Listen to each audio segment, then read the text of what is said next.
दुर्गा सप्तशती अध्याय 1। मेधा ऋषि का राजा सूरत और समाधि को भगवती की महिमा बताते हुए मधुकैटभ का वध। प्रथम चरित्र के ब्रह्मा ऋषि, महाकाली देवता, गायत्री छंद्र, नंदा शक्ति, रक्तदंतिका बीज, अग्नि तत्व और ऋग्वेद स्वरूप हैं। श्री महाकाली देवता की प्रसन्नता के लिए प्रथम चरित्र के जप में विनियोग किया जाता है। भगवान विष्णु के सो जाने पर मधु और कैटभ को मारने के लिए कमल जन्मा ब्रह्मा जी ने जिनका स्तवन किया था, उन महाकाली देवी का मैं सेवन करता हूँ। वे अपने 10 हाथों में खड्ग, चक्र, गदा, वान, धनुष, परिध, भुशुंडी, मस्तक और शंख धारण करती है। उनके 3 नेत्र हैं। वे समस्त अंगों में दिव्य आभूषणों से विभूषित हैं। उनके शरीर की कांति नीलमणि के समान है तथा वे 10 मुख और 10 पैरों से। मार्कंडेय जी बोले, सूर्य के पुत्र सार्वनिक, जो 8वें मनु कहे जाते हैं, उनकी उत्पत्ति कथा विस्तार पूर्वक कहता हूँ, सुनो। सूर्य कुमार महाभाग सार्वनिक भगवती महामाया के अनुग्रह से जिस प्रकार मनवंतर के स्वामी हुए, वही प्रसंग सुनाता हूँ। पूर्व काल की बात है। स्वारोचिस मनवंतर में सूरत नाम के एक राजा थे, जो चैत्र वंश में उत्पन्न हुए थे। उनका समस्त भूमंडल पर अधिकार थे। वे प्रजा का अपने औरस पुत्रों की भांति धर्मपूर्वक पालन करते थे। तो भी उस समय कोला विध्वंसी नाम के क्षत्रिय उनके शत्रु हो गए। राजा सूरत की दंड नीति बड़ी प्रबल थी।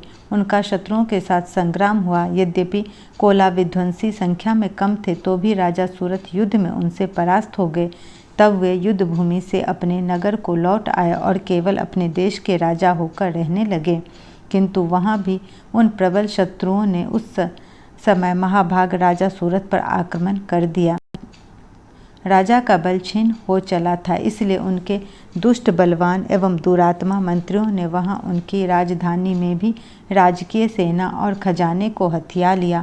सूरत का प्रभुत्व नष्ट हो चुका था, इसलिए वे शिकार खेलने के बहाने घोड़े पर सवार हो वहां से अकेले ही एक घने जंगल में चले गए। वहां विप्रवर मेधा मुनि का आश्रम, जहाँ कितने ही हिंसक जीव परम शांति भाव से रहते थे। मुनि के बहुत से शिष्य उस वन की शोभा बढ़ा रहे थे।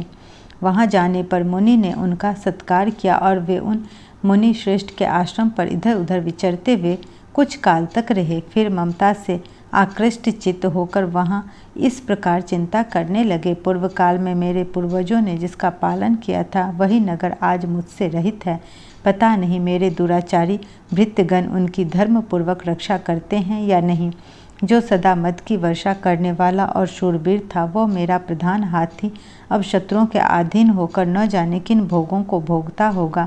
जो लोग मेरी कृपा, धन और भोजन पाने से सदा मेरे पीछे पीछे चलते थे, वे निश्चय ही अब दूसरे राजाओं का अनुसरण करते होंगे। उन अपवयी लोगों के द्वारा सदा खर्च होते रहने के कारण अत्यंत कष्ट से जमा किया हुआ मेरा वो खजाना खाली हो जाएगा। ये तथा और भी कई बातें राजा सूरत निरंतर सोचते रहते थे। एक दिन उन्होंने वहाँ विप्रवर मेघा के आश्रम के निकट एक वैश्य को देखा और उनसे पूछा, कौन हो? यहाँ तुम्हारे आने का क्या कारण है? तुम क्यों शोकग्रस्त और अनमने से दिखाई देते हो? राजा सूरत का यह प्रेम पूर्वक कहा हुआ वचन सुनकर वैश्य ने विनीत भाव से उन्हें प्रणाम करके कहा। वैश्य बोला, राजन, मैं धनिकों के कुल में उत्पन्न एक वैश्य हूँ। मेरा नाम समाधि है। मेरे दुष्ट स्त्री पुत्रों ने धन के लोभ से मुझे घर से बाहर निकाल दिया है। मैं इस समय धन, स्त्री और पुत्रों से वंचित हूँ। मेरे विश्वसनीय बंधुओं ने मेरा ही धन लेकर मुझे दूर कर दिया है, इसलिए दुखी होकर मैं वन में चला आया हूँ। यहाँ रहकर मैं इस बात को नहीं जानता कि मेरे पुत्रों की, स्त्री की और स्वजनों की कुशल है या नहीं। इस समय घर में वे कुशल से रहते हैं अथवा उन्हें कोई कष्ट है। वे मेरे पुत्र कैसे हैं?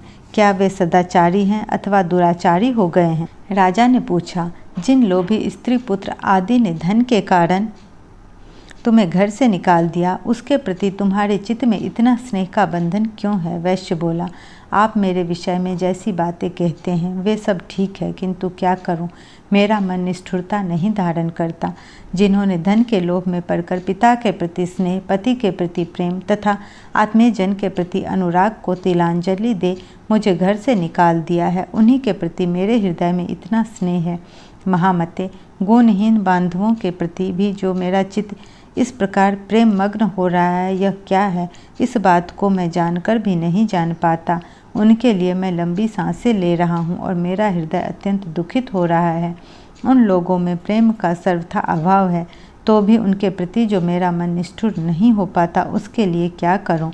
मार्कंडेय जी कहते हैं, ब्राह्मण तदंतर राजाओं में श्रेष्ठ सूरथ और वह समाधि नामक वैश्य दोनों साथ साथ मेधा मुनि की सेवा में उपस्थित हुए और उनके साथ यथा योग्य न्यायानुकूल बर्ताव करके बैठे। तत्पश्चात वैश्य और राजा ने कुछ वार्तालाप आरंभ किया। राजा ने कहा, भगवान, मैं आपसे एक बात पूछना चाहता हूँ, उसे बताइए। मेरा चित्त अपने अधीन न होने के कारण वह बात मेरे मन को बहुत दुख देती है। जो राज्य मेरे हाथ से चला गया है उसमें और उसके संपूर्ण अंगों में मेरी ममता बनी हुई है। मुनि श्रेष्ठ, यह जानते हुए भी कि वह अब मेरा नहीं है, अज्ञानी की भांति मुझे उसके लिए दुख होता है। यह क्या है? इधर यह वैश्य भी घर से अपमानित होकर आया है, उसके पुत्र, स्त्री और भृत्यों ने इसे छोड़ दिया है, स्वजनों ने भी इसका परित्याग कर दिया है, तो भी यह उसके प्रति अत्यंत हार्दिक स्नेह रखता है। इस प्रकार यह तथा मैं दोनों ही बहुत दुखी हैं। इसमें प्रत्यक्ष दोष देखा गया है। उस विषय के लिए भी हमारे मन में ममता जनित आकर्षण पैदा हो रहा है। महाभाग, हम दोनों समझदार हैं, तो भी हम में जो मोह पैदा हुआ है, यह क्या है? विवेक शून्य पुरुष की भांति मुझ में और इसमें भी यह मूढ़ता प्रत्यक्ष दिखाई देती है। ऋषि बोले, विषय मार्ग का ज्ञान सब जीवों में है, इसी प्रकार विषय भी सबके लिए अलग अलग है। कुछ प्राणी दिन में नहीं देखते हैं और दूसरे रात में नहीं देखते, तथा कुछ जीव ऐसे हैं जो दिन और रात्रि में भी बराबर ही देखते हैं। यह ठीक है कि मनुष्य समझदार होते हैं, किंतु केवल वे ही ऐसे नहीं होते। पशु, पक्षी और मृग आदि सभी प्राणी समझदार होते हैं। मनुष्यों की समझ भी वैसी ही होती है जैसे उस मृग और पक्षियों की होती है, तथा जैसी मनुष्यों की होती है वैसी ही उन मृग, पक्षी आदि। यह तथा अन्य बातें भी प्रायः दोनों में समान ही हैं। समझ होने पर भी इन पक्षियों को तो देखो, ये स्वयं भूख से पीड़ित होते हुए भी मोहवश बच्चों की चोंच में कितने चाव से अन्न के दाने डाल रहे हैं। नरश्रेष्ठ, क्या तुम नहीं देखते कि ये मनुष्य समझदार होते हुए भी लोभवश अपने किए हुए उपकार का बदला पाने के लिए पुत्रों की अभिलाषा करते हैं? यद्यपि उन सब में समझ की कमी होती है, तथापि वे संसार की स्थिति बनाए रखने वाली भगवती महामाया के प्रभाव द्वारा ममतामय भंवर से युक्त मोह के गहरे गर्त में गिराए गए हैं। इसलिए इसमें आश्चर्य नहीं करना चाहिए। जगदीश्वर भगवान विष्णु की योग निद्रा द्वारा जो भगवती महामाया है, उन्हीं से यह जगत मोहित हो रहा है। वे भगवती महामाया देवी ज्ञानियों के भी चित्त को बलपूर्वक खींचकर मोह में डाल देती है। वे ही इस संपूर्ण चराचर जगत की सृष्टि करती है, तथा वे ही प्रसन्न होने पर मनुष्यों को मुक्ति के लिए वरदान देती है। वे ही परा विद्या, संसार बंधन और मोक्ष की हेतुभूता सनातनी देवी तथा संपूर्ण ईश्वरों की भी अधीश्वरी हैं। राजा ने कहा, भगवान, जिन्हें आप महामाया कहते हैं, वे देवी कौन हैं? ब्राह्मण, उनका आविर्भाव कैसे हुआ तथा उनके चरित्र कौन कौन है? ब्रह्मवेत्ताओं में श्रेष्ठ महर्षि, उन देवी का जैसा प्रभाव हो, जैसा स्वरूप हो और जिस प्रकार प्रादुर्भाव हुआ हो, वह सब मैं आपके मुख से सुनना चाहता हूँ। ऋषि बोले, राजन, वास्तव में तो वे देवी नित्य स्वरूपा ही हैं। संपूर्ण जगत उन्हीं का स्वरूप है तथा उन्होंने समस्त विश्व को व्याप्त कर रखा है, तथापि उनका प्राकट्य अनेक प्रकार से होता है। वह मुझसे सुनो। यद्यपि वे नित्य और अजन्मा है, तथापि जब देवताओं का कार्य सिद्ध करने के लिए प्रकट होती है उस समय लोक में उत्पन्न हुई कहलाती है। कल्प के अंत में जब संपूर्ण जगत एकार्ण वर्ण में निमग्न हो जाता है और सबके प्रभु भगवान विष्णु शेषनाग की सैया बिछाकर योग निद्रा का आश्रय ले सो रहे थे, उस समय उनके कानों के मैल से दो भयंकर असुर उत्पन्न हुए जो मधु और कैटभ के नाम से विख्यात।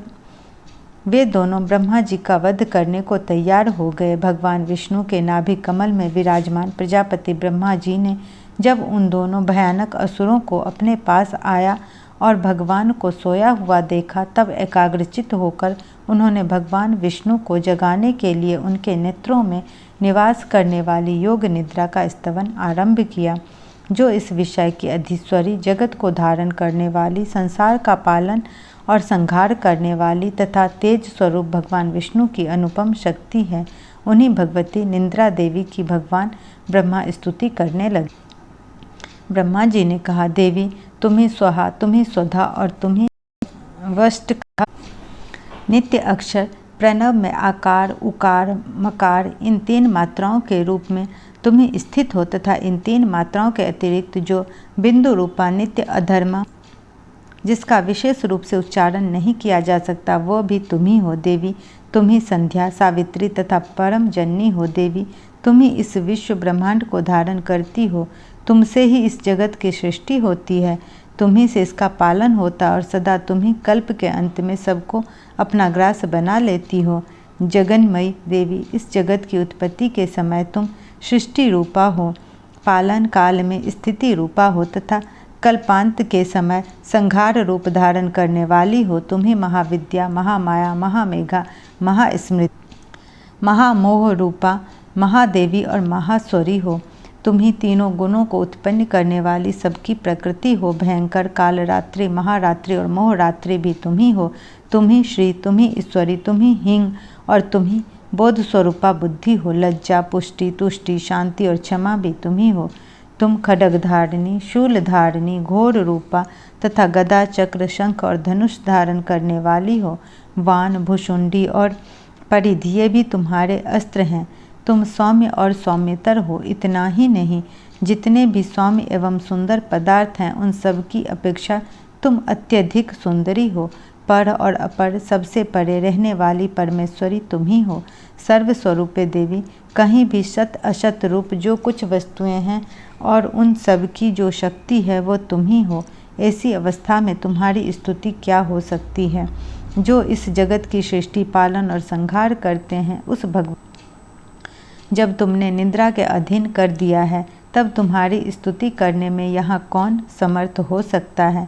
मुझको, भगवान शंकर को तथा भगवान विष्णु को भी तुमने ही शरीर धारण कराया है, अतः तुम्हारी स्तुति करने की शक्ति किसमें है। देवी तुम तो अपने इन उदार प्रभावों से ही प्रशंसित हो। ये जो दोनों दुर्घर्ष असुर मधु और कैटभ हैं, इनको मोह में डाल दो और जगदीश्वर भगवान विष्णु को शीघ्र ही जगा दो। साथ ही इनके भीतर इन दोनों महान असुरों को मार डालने की बुद्धि उत्पन्न कर दो। ऋषि कहते हैं, राजन, जब ब्रह्मा जी ने वहाँ मधु और कैटभ को मारने के उद्देश्य से भगवान विष्णु को जगाने के लिए तमोगुण की अधिष्ठात्री देवी योग निद्रा की इस प्रकार स्तुति की, तब वे भगवान के नेत्र, मुख, नासिका, बाहु, हृदय और वक्षस्थल से निकलकर अव्यक्त जन्मा ब्रह्मा जी की दृष्टि के सामने खड़ी हो गई।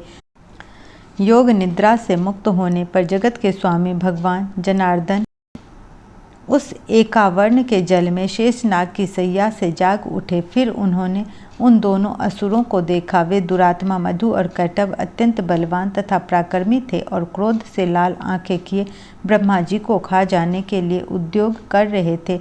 तब भगवान श्रीहरि ने उठकर उन दोनों के साथ 5000 वर्षों तक केवल बाहु युद्ध किया। वे दोनों ही अत्यंत बल के कारण उन्मत्त हो रहे थे। इधर महामाया ने भी उन्हें मोह में डाल रखा था, इसलिए वे भगवान विष्णु से कहने लगे, हम तुम्हारी वीरता से संतुष्ट हैं, तुम हम लोगों से कोई वर मांगो। श्री भगवान, यदि तुम दोनों मुझ पर प्रसन्न हो तो अब मेरे हाथ से मारे जाओ।